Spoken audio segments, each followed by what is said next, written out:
अस्सलामुअलैकुम, मैं हूं फरहान अली और आप देख रहे हैं फुली5 world YouTube channel. Welcome to my video.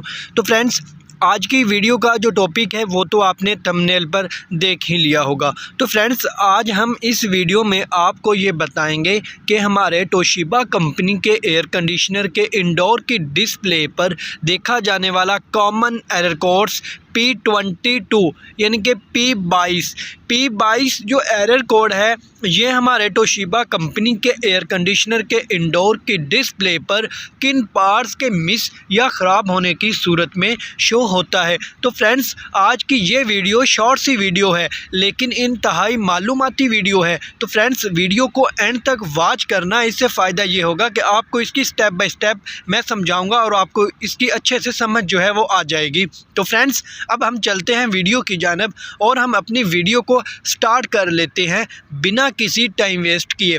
तो फ्रेंड्स, अगर आपके घर में या आपके ऑफिस में तोशिबा कंपनी का एयर कंडीशनर जो है ये लगा हुआ है और आपको इसके इंडोर की डिस्प्ले पर P22 का जो एरर कोड है ये देखने को मिलने लगा है, तो फ्रेंड्स, जो इसका फॉल्ट है वो है outdoor unit fan motor error faulty. तो फ्रेंड्स, इसका मतलब ये है कि हमारे तोशिबा कंपनी के एयर कंडीशनर में जो आउटडोर यूनिट होता है फ्रेंड्स, जो बाहर की तरफ पड़ा होता है, इसे हम आउटडोर बोलते हैं। फ्रेंड्स, इसके अंदर जो फ़ैन लगा होता है, जो पंखा लगा होता है फ्रेंड्स, उसकी जो मोटर होती है ना, अगर इसमें कोई फॉल्ट आ जाए, इसमें कोई प्रॉब्लम आ जाए, तो इस कंडीशन में आपको इसके इंडोर की डिस्प्ले पर P22 का जो एरर है ये देखने को मिलने लगेगा। तो फ्रेंड्स, अब आपको इसे चेक करना है, वो कैसे, और वो भी बिना टेक्नीशियन के। फ्रेंड्स, मैं यही तो आपको इस वीडियो में समझाऊंगा। आपने गौर से वीडियो को देखना है और एंड तक वीडियो को वॉच करना है ताकि आपको सही से इसकी जो समझ है वो आ सके। तो फ्रेंड्स, सबसे पहले अब आप आउटडोर की जानब जाएंगे और आउटडोर को ओपन कर लेंगे, मोटर की तरफ आप आ जाएंगे। तो फ्रेंड्स, जब आपको अब सबसे पहले तो इसकी ये चीज़ चेक करनी है कि इस फ़ैन मोटर में जो वायर्स लगी हुई हैं, ये वायर्स जो फ़ैन मोटर से लेकर आउटडोर की PCB किट तक जा रही हैं। फ्रेंड्स, आपको इन वायर्स को चेक करना होगा। अगर ये वायर्स कहीं से कट हो जाएं, ब्रेक हो जाएं, टूट जाएं या ये मोटर के अंदर से निकल जाएं, तो इस कंडीशन में आपको इसके इंडोर के डिस्प्ले पर P22 का जो एरर है ये देखने को मिलेगा। या ये फ्रेंड्स मोटर क्रॉसिंग में आ जाए, यानी कि क्रॉस हो जाए इसकी वाइंडिंग जो है, या ये मोटर जल जाए, वर्किंग के काबिल ना रहे, तो इस कंडीशन में भी आपको इसकी डिस्प्ले पर P22 का ही जो एरर है ये देखने को मिलेगा। तो बिलफर्ज फ्रेंड्स, ये मोटर शॉर्ट नहीं है, इसकी वाइंडिंग भी सही है और इसकी जो वायर्स हैं ये भी सही लगी हुई हैं, लेकिन फिर भी एरर आ रहा है। तो अब हम नेक्स्ट जो पार्ट्स है उसे चेक करना है, वो कौन सा, वो भी मैं आपको बता देता हूं। तो फ्रेंड्स, अब आपको आ जाना है आउटडोर की PCB किट की जानब, जहां पर इस फ़ैन मोटर का जो जैक है, फ्रेंड्स मैं इन्वर्टर एयर कंडीशनर की बात कर रहा हूँ। तो फ्रेंड्स, ये इन्वर्टर एयर कंडीशनर के जैक लगे होते हैं। पहले जो पुराने एयर कंडीशनर नॉन इन्वर्टर, उनमें थिम्बल्स लगे होते हैं कैपेसिटर के साथ। तो फ्रेंड्स, अच्छा, अभी हम जब इसकी PCB किट की जानब आ जाएंगे तो फ्रेंड्स, वहाँ पर आप देखेंगे कि इसका जो PCB किट में जैक लगा हुआ है, फ्रेंड्स आपको इस जैक को चेक करना है। अगर ये जैक PCB किट से उतरा हुआ हो, लूज़ हो, टूट चुका हो, तो इस कंडीशन में भी आपको इसकी डिस्प्ले पर P22 का ही जो एरर है ये देखने को मिलेगा। तो फ्रेंड्स, अगर ये जैक सही है तो फ्रेंड्स आप देख लें कि अगर ये जैक उतरा हुआ हो, अक्सर ऐसी जगह पर हमारे जो आउटडोर पड़े होते हैं जहाँ पर ये अनबैलेंस होते हैं, वाइब्रेट होते हैं, वाइब्रेट होने की सूरत में जो जैक हैं ये लूज़ हो जाते हैं या निकल जाते हैं। अगर वो लूजिंग भी होगा तो भी एरर आएगा, आपको उसे अच्छे से चेक करना होगा। उसे अगर वो लूजिंग है तो आपको उसे अच्छे से टाइट कर देना है, अगर वो उतरा हुआ है तो आपको लगाना होगा, अगर टूटा हुआ है तो आप उसको रिप्लेस कर सकते हैं। तो बिलफर्ज फ्रेंड्स, ये तमाम चीज़ें भी ठीक है, लेकिन एरर फिर भी आ रहा है। फिर मैं आपको बता देता हूँ जो इसका नेक्स्ट फॉल्ट हो सकता है।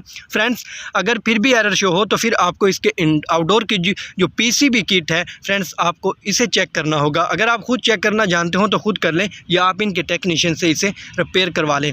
तो इस तरह जब फ्रेंड्स नेक्स्ट जो इसमें पार्ट इसकी PCB किट में भी हो सकता है, तो जब आप PCB किट को सेट करवा लेंगे तो फ्रेंड्स बिलफर्ज इसकी PCB किट भी सही है, फिर भी एरर आ रहा है। तो फिर फ्रेंड्स, मैं आपको इसका जो नेक्स्ट फॉल्ट है वो भी बता देता हूँ। तो फ्रेंड्स, वो ये है कि जो ब्लोअर होता है, जो फ़ैन मोटर के आगे जो पंखा लगा होता है फ्रेंड्स, जो इसकी आउटडोर की हीटिंग है ना, जो इसको बाहर की तरफ फेंकता है फ्रेंड्स, आपको उसके जो पर होते हैं ना उन्हें अच्छे से चेक करना है। अगर पर टूट चुके हों, कहीं से उनमें दरार आ चुकी हो या वो उसका पर ही उतर के गिर गया हो, तो इस कंडीशन में भी जो एरर है ये आपको P22 का ही देखने को मिलेगा। या फ्रेंड्स पर ठीक है, लेकिन मैं आपको एक और ऐसी चीज़ बता दूं कि अक्सर ऊपर छत के ऊपर ये पड़े होने की सूरत में जो बच्चे होते हैं ये अक्सर इसके अंदर कोई ना कोई ऐसी चीज़ डाल देते हैं जिससे जो पर में घूमने में रुकावट आ जाती है, वो घूम नहीं सकता। मैंने अक्सर ऐसे केस जो हैं वो देखे हैं।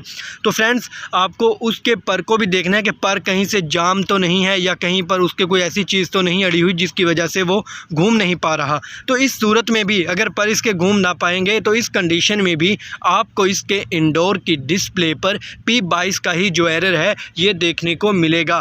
फ्रेंड्स मैंने आपको 4-5 पार्ट्स बताए हैं, आपको इन तमाम पार्ट्स को स्टेप बाय स्टेप जैसे मैंने आपको बताया है, अगर आपके इंडोर के डिस्प्ले पर P22 का एरर देखने को मिले तो फिर आपको जो पार्ट्स मैंने आपको बताए हैं, जो फॉल्ट मैंने आपको बताए हैं, आपको इन तमाम को स्टेप बाय स्टेप चेक करना होगा। तो इस तरह आपको यकीनन से इन तमाम पार्ट्स में से कोई ना कोई मिसिंग होगी तो ये एरर शो होगा। तो फ्रेंड्स आपको इन तमाम पार्ट्स को अच्छे से चेक कर लेना होगा। उसके बाद जब आपको इसमें से कोई भी फॉल्ट आपको ट्रेस होता है, आप फ्रेंड्स उसे रिपेयर कर लेंगे। तो इस तरह जब आप दोबारा से अपने एयर कंडीशनर को इसके फॉल्ट को रिपेयर करने के बाद जब आप उस अपने एयर कंडीशनर को दोबारा ऑन करेंगे तो फ्रेंड्स यकीनन से आपको इसके इंडोर के डिस्प्ले से जो P22 का जो एरर था ये वहाँ से रिमूव होता हुआ नज़र आएगा, क्योंकि जो इसमें फॉल्ट था वो तो हमने ट्रेस कर लिया और हमने अब उसे ट्रेस करके रिपेयर कर लिया। इस तरह जब आप दोबारा से अपने एयर कंडीशनर को ऑन करेंगे तो फ्रेंड्स हमारा जो एयर कंडीशनर है ये वापस अपने सही मूड में आ जाएगा और ये अच्छे से कूलिंग करना शुरू कर देगा। तो फ्रेंड्स बस यही था मेरा आज की वीडियो का टॉपिक जो मैंने आपके साथ शेयर किया। फ्रेंड्स वीडियो अच्छी लगे लाइक कर दें, दोस्तों में शेयर करें ताकि उन्हें भी इससे फ़ायदा हासिल हो सके। तो फ्रेंड्स अगर आप चैनल पर न्यू हैं तो जल्दी से इसे सब्सक्राइब कर लें और साथ घंटी के बटन को भी प्रेस कर दें। इससे फ़ायदा ये होगा कि मेरी हर मालूमाती जो वीडियो आएगी उसका नोटिफिकेशन जो है वो सबसे पहले आपको मिल जाएगा। तो फ्रेंड्स चलते हैं, मिलते हैं एक नई वीडियो में नई मालूमात के साथ। तब तक अपना ख्याल रखिएगा। अल्लाह हाफिज़।